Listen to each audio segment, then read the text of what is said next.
Hello students, BPSC civil services exam के इस introduction video में आपका स्वागत है। इस वीडियो में हम बीपीएससी से जुड़ी हर एक जानकारी देखेंगे।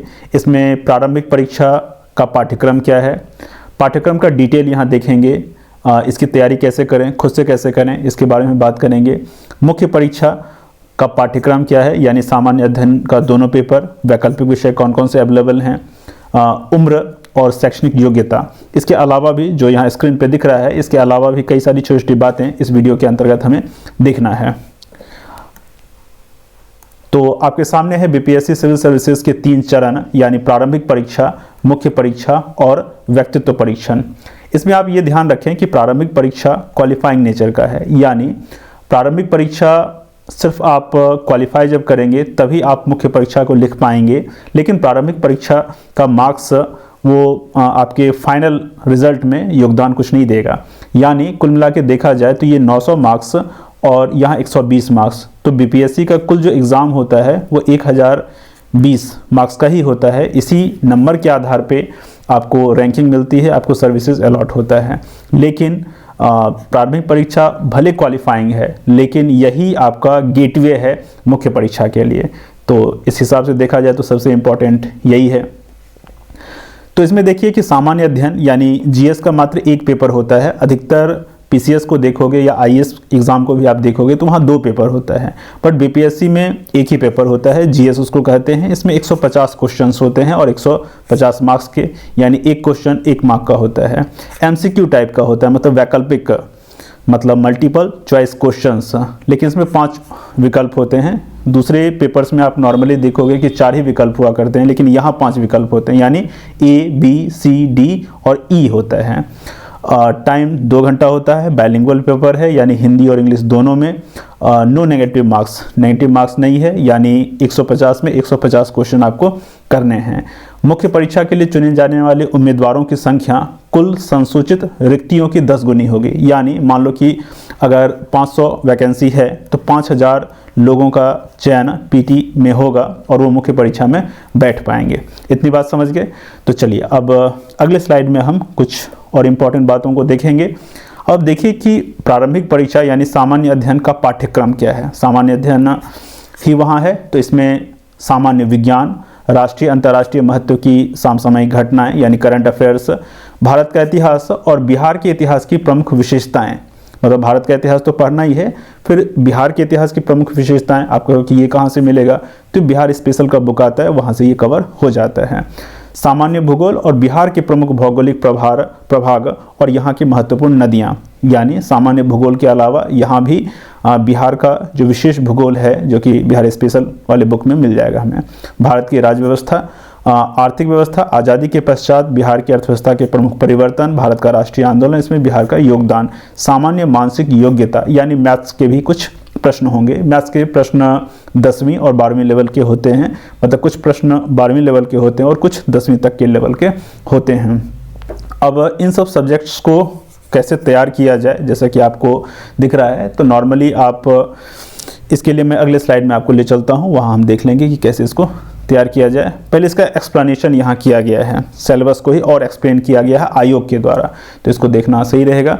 आप देख सकते हैं सामान्य विज्ञान के विषय में बताया गया है कि सामान्य विज्ञान के अंतर्गत दैनिक अनुभव तथा प्रेक्षण से संबंधित विषयों सहित विज्ञान की सामान्य जानकारी तथा परिबोध पर ऐसे प्रश्न पूछे जाएंगे जिनकी किसी भी सुशिक्षित व्यक्ति से अपेक्षा की जाती है। इसका मतलब ये हो गया कि आपको कोई विषय का विशेषज्ञ नहीं बनना है, ठीक है। सामान्य जो सुशिक्षित व्यक्ति, एक पढ़ा लिखा व्यक्ति है, उससे जितनी अपेक्षा की जाती है वही आपसे की जाती है। निश्चित तौर पे आप सिविल सर्वेंट बनने वाले हैं, तो एक अप्लाइड नॉलेज कहने का मतलब होना चाहिए। अप्लाइड नॉलेज आएगा कहाँ से, तो नॉर्मली एनसीईआरटी किताबों से और फिर करंट अफेयर्स से इतनी चीज़ें हो जाती हैं। इतिहास के बारे में बताया है कि इतिहास के अंतर्गत विषय के सामाजिक, आर्थिक और राजनीतिक परिप्रेक्ष्य में विषय की सामान्य जानकारी पर विशेष ध्यान। तो इतिहास की पुस्तकों में इन सब डायमेंशन को कवर तो किया ही होता है, ठीक है।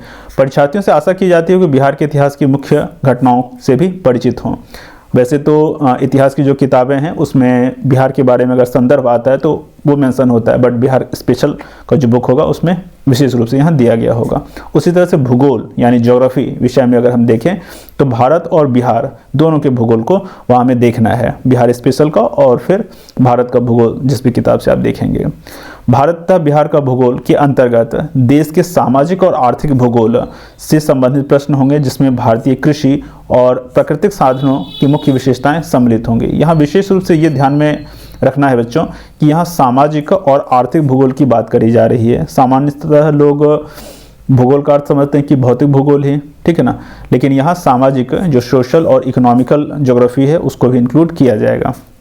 भारत की राज्य व्यवस्था और आर्थिक व्यवस्था के अंतर्गत देश की राजनीतिक प्रणाली, पंचायती राज, सामुदायिक विकास तथा भारतीय योजनाएं, ठीक है, जो योजनाएं हैं उन सब के बारे में भी रहेगा, बिहार के विशेष संदर्भ में रहेगा, संबंधित प्रश्न होंगे।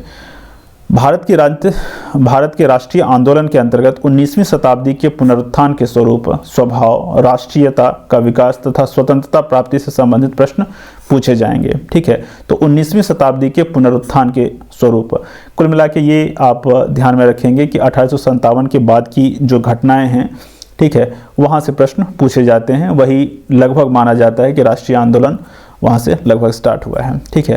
परीक्षार्थियों से आशा की जाती है कि वे भारतीय स्वतंत्रता संग्राम में बिहार की भूमिका पर पूछे गए प्रश्न को भी उत्तर दें। ये पीटी में जो सिलेबस आपने पिछले स्लाइड में देखा था उसको एक्सप्लेन यहाँ किया गया है, आयोग के द्वारा किया गया है, ठीक है। वैसे तो इसको हमेशा आपको देखते रहना है, बावजूद मैं आपको बताऊँगा कि किस तरह से आप बिना इसको याद किए हुए, चूँकि कई बार चीज़ें बहुत ही डिटेल से जब लिखी होती हैं तो कन्फ्यूज़न हो जाता है कि कैसे इसको तैयार करें। इस पे ज़्यादा फोकस नहीं करना है, मैं बताता हूँ कि कहाँ से आपको चीज़ों को करना है। इस स्लाइड में आप देख सकते हैं कि मैंने बताया कि कैसे आप पीटी की तैयारी करें। तो देखिए कुछ सोर्सेज को मैंने यहाँ बताया है। तो पहला है प्रीवियस ईयर क्वेश्चन, ये सबसे इंपॉर्टेंट है बच्चों। प्रीवियस ईयर क्वेश्चन 10 से 15 वर्ष का जो previous year question with explanation BPSC के अलावा भी जितने भी पीसीएस हैं उन सबको भी अगर आप कर सकते हो तो बहुत अच्छी बात है, लेकिन बीपीएससी का तो देखना ही देखना है। बीपीएससी एग्जैक्टली आपको पता चल जाएगा क्वेश्चन कैसा पूछा जा रहा है, उसका नेचर क्या है और उसके लिए किन किन किताबों को हमें पढ़ने की ज़रूरत होती है। तो कुछ छोटे मोटे किताबों को तो लोग पढ़ते ही हैं, लूसेंट वगैरह, लेकिन इसके अलावा भी कुछ किताबों को हमें बहुत डिटेल से पढ़ना चाहिए, ठीक है। जिस किताब का मैंने अभी नाम लिया तो उस किताब से भी प्रश्न पूछे जाते हैं, ठीक है।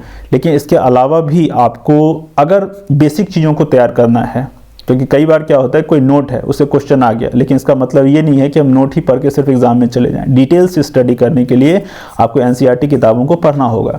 आपको जानकारी होगी कि बीपीएससी बिहार में भी जो बुक्स चलते हैं वो भी एनसीईआरटी के आधार पे ही हैं। तो एनसीईआरटी बहुत ही ऑथेंटिक, इसको कर लेना है। करंट अफेयर्स सेकेंड सबसे लार्ज, मतलब एक बहुत बड़े एरिया को कवर करता है। और इसको कैसे कवर करें, तो आप अगर किसी टीचर से कर रहे हैं या फिर कोई आपका रास्ता है वो तो ठीक है, लेकिन इसके अलावा मैं कहूँगा कि आपको एक न्यूज़पेपर ज़रूर करना चाहिए। न्यूज़पेपर में क्या होता है कि चीज़ें एक रिदम में चलते रहती हैं, आप चीज़ों को याद नहीं करते हो बल्कि समझते हो। और बहुत सारे प्रश्न आपने देखे होंगे कि इस बार का भी जो पूछा गया है वो कॉन्सेप्चुअल पूछा गया है। तो न्यूज़पेपर मैं रिकमेंड करूँगा, खास करके अगर इंग्लिश ठीक ठाक समझ लेते हैं तो द हिंदू, इंडियन एक्सप्रेस बहुत अच्छा है। अगर हिंदी में करना है तो दैनिक जागरण का राष्ट्रीय संस्करण बढ़िया है। इसके अलावा भी अगर कोई अखबार है तो वो भी आप कर सकते हो, कोई दिक्कत नहीं है। अगर थोड़ा बहुत छूट गया तो मैगजीन उसको कवर कर लेगा, जो मंथली मैगजीन है। इसके अलावा यूट्यूब पे बहुत सारे करंट अफेयर्स के वीडियोस, लाइव क्लासेस हैं, तो आप चाहो तो किसी यूट्यूब चैनल को सब्सक्राइब कर सकते हो, उसको फॉलो कर सकते हो, लेकिन ढंग से करना पड़ेगा। ये नहीं कि 2-4 दिन देखा छोड़ दिया, साल भर 6-6 महीने तक उसको करना पड़ता है। इंटरनेट का जो यूज़ है वो बहुत ज़्यादा है। इंटरनेट का यूज़ इस संदर्भ में कि यूट्यूब भी आप देखते हो तो इंटरनेट पे ही देखते हो। इसके अलावा भी मान लो कि कोई भी टर्म है या कोई विशेष न्यूज़ है, उसके बारे में आपको ज़्यादा जांच पड़ताल करनी है तो गूगल आप कर सकते हैं वहाँ, ठीक है। इसके अलावा रेडियो एक बहुत अच्छा सोर्स है, ये एक्जैक्टली न्यूज़पेपर को ही सपोर्ट करने वाला है। न्यूज़पेपर अगर नहीं कर पा रहे हैं तो रेडियो कम से कम कर लें, ठीक है। रेडियो में शाम का जो न्यूज़ है नॉर्मली वो ठीक टाइम होता है, विद्यार्थी उस समय खाना पीना बनाते हैं, खाते हैं, ठीक है। 8:45 से 9 का जो समय है 15 मिनट का, अच्छा है, वहाँ आप यूज़ कर सकते हो या फिर सुबह कर सकते हो।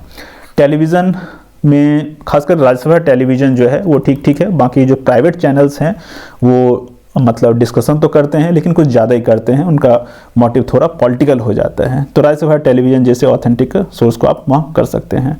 अगले स्लाइड में हम देखते हैं, यहाँ अब मुख्य परीक्षा पे आते हैं। पीटी की तो बात हो गई, पीटी का डिटेल सिलेबस हमने देख लिया, कैसे तैयार करना उसको देख लिया। अब मुख्य परीक्षा की बात करते हैं। तो मुख्य परीक्षा जैसा कि पीछे मैंने बताया था कि 900 मार्क्स का मुख्य परीक्षा होता है, इसमें आपको मार्क्स गेन करना होता है, लेकिन इसके अलावा भी 100 मार्क्स होता है, लेकिन ये 100 मार्क्स जो है सिर्फ क्वालिफाइंग नेचर का वो ये है। ये क्या है, देखिए अब सामान्य हिंदी यहाँ लिखा हुआ है, इसमें मार्क्स 100 नंबर का होता है और क्वालिफाइंग मार्क्स इसमें 30%, ठीक है, यानी 30 नंबर आपको लाना है। 3 घंटे का समय दिया जाता है। इसका सिलेबस एग्जैक्टली क्या है वो अगले स्लाइड्स में हम देखेंगे। सामान्य अध्ययन यानी जीएस का 1, जीएस 2, ये 2 पेपर सामान्य अध्ययन के हैं और 300, ठीक है, यानी 600 नंबर का जीएस सिर्फ है, ठीक है, और 3-3 घंटे का पेपर होता है। ऐच्छिक विषय ये एक ही अब पेपर हो गया है, पहले ये 2 पेपर हुआ करता था, ठीक है, लेकिन अभी 1 पेपर मात्र है, तो 300 नंबर का है और टाइम 3 घंटे हैं।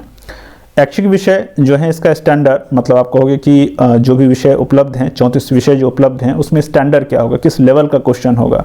तो यहाँ आयोग ने स्पष्ट कर दिया है कि जो पटना विश्वविद्यालय के 3 वर्षीय ऑनर्स परीक्षा का है, अब इसमें कोई ऐसा भी कोई हार्ड फास्ट नहीं है कि जो पटना यूनिवर्सिटी का 3 साल का ऑनर्स का पेपर है एग्जैक्टली वैसे क्वेश्चन आ जाएगा।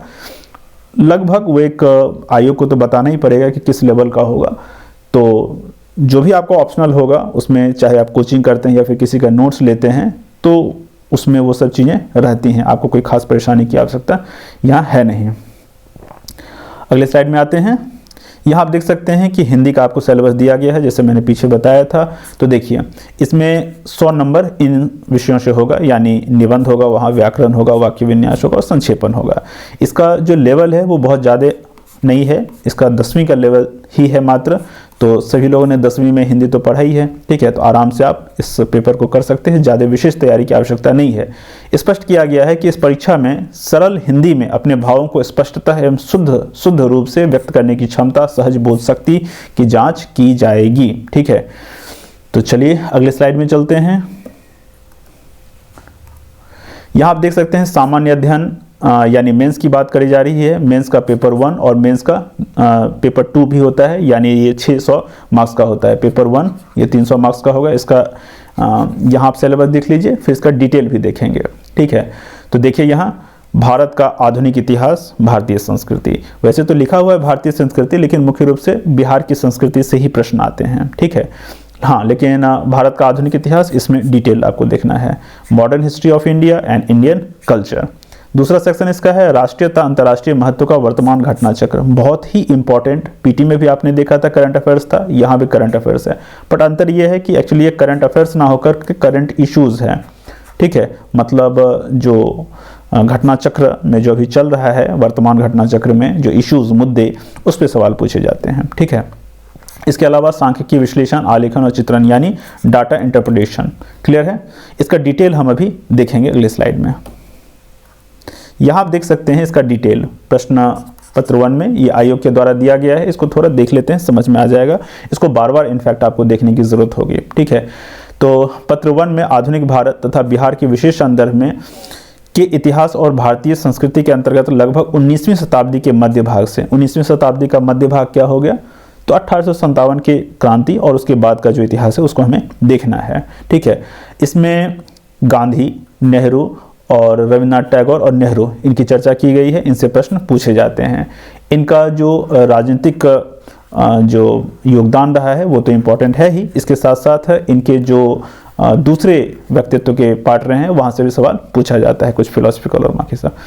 बिहार के आधुनिक इतिहास के संदर्भ में इस क्षेत्र में पाश्चात्य शिक्षा, प्रौद्योगिकी शिक्षा समेत आरंभ और विकास से प्रश्न पूछे जाएंगे। यानी बिहार का जो आधुनिक इतिहास है उसमें वेस्टर्न एजुकेशन, खास करके जो प्रौद्योगिकी संबंधित शिक्षा है, टेक्निकल एजुकेशन, वहाँ से सवाल पूछे जाते हैं। आरंभ और विकास से डायरेक्टली लगभग यही पूछ लिया जाता है। इसमें भारतीय स्वतंत्रता संग्राम में बिहार की भूमिका से संबंधित प्रश्न भी होंगे। ये प्रश्न मुख्यतः संथाल विद्रोह, बिहार में 1857 की क्रांति, यहाँ कॉमा होना चाहिए था, विरसा आंदोलन, चंपारण सत्याग्रह, 1942 का भारत छोड़ो आंदोलन, जितने भी यहाँ टर्म्स टॉपिक्स लिखे गए हैं वो बहुत ही इंपॉर्टेंट, लगभग यहीं से प्रश्न पूछे जाते हैं, ठीक है। परीक्षार्थियों से आशा की जाती है कि वो मौर्य काल, पाल काल की कला और पटना कलम चित्रकला की मुख्य विशेषताओं से परिचित होंगे। डायरेक्टली यहाँ से प्रश्न पूछा जाते हैं सबसे।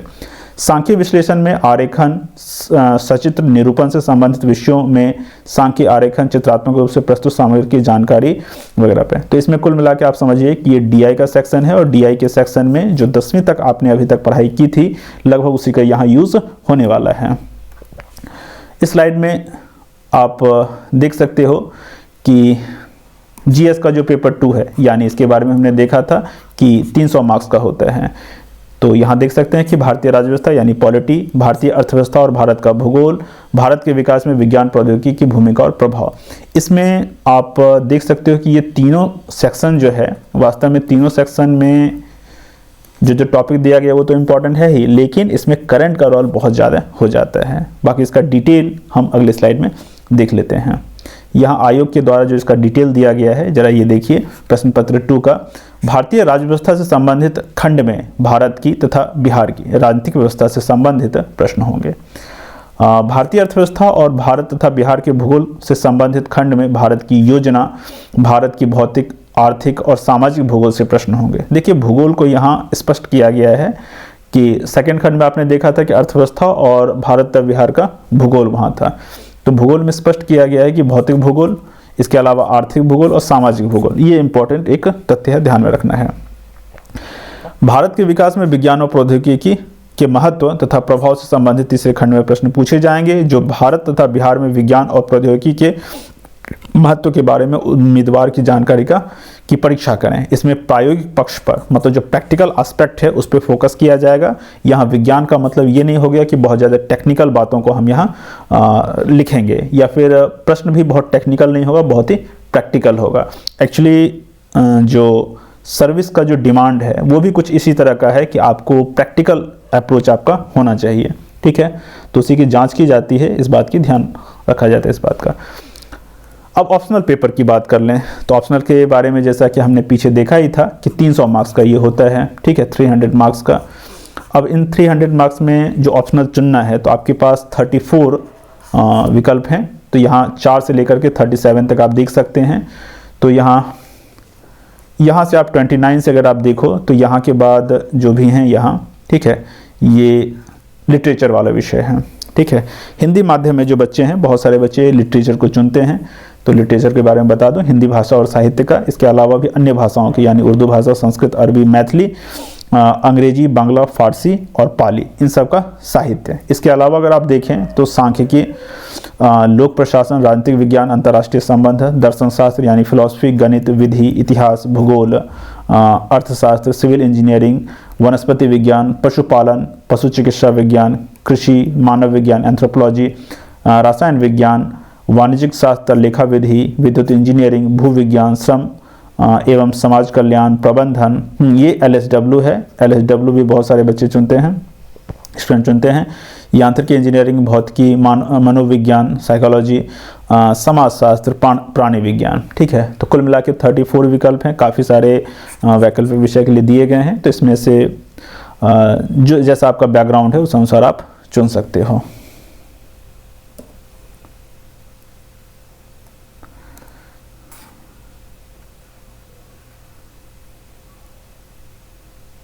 इसमें आप देख सकते हैं कि कुछ आयोग ने कुछ टिप्पणियां प्रस्तुत की हैं, उसको हमें ध्यान में रखना चाहिए एग्जाम के दौरान या फिर एग्जाम से पहले भी। देखिए प्रश्न पत्र हिंदी और अंग्रेजी विषय में, हिंदी और अंग्रेजी में होंगे, ठीक है, लेकिन आपको लिखना है 3 भाषाओं में, यानी आप हिंदी, अंग्रेजी या फिर उर्दू, तीनों में से किसी एक भाषा को चुन सकते हैं।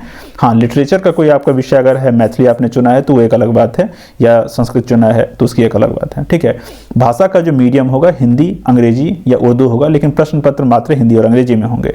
तीसरा देख सकते हैं कि प्रश्न पत्रों के उत्तर देने का विकल्प लेने वाले उम्मीदवार यदि चाहें तो केवल तकनीकी शब्दों, वाक्यांशों या उद्धृत अंशों का यदि कोई हो तो विवरण उनके द्वारा चुनी गई भाषा के साथ अंग्रेजी में दे सकते हैं।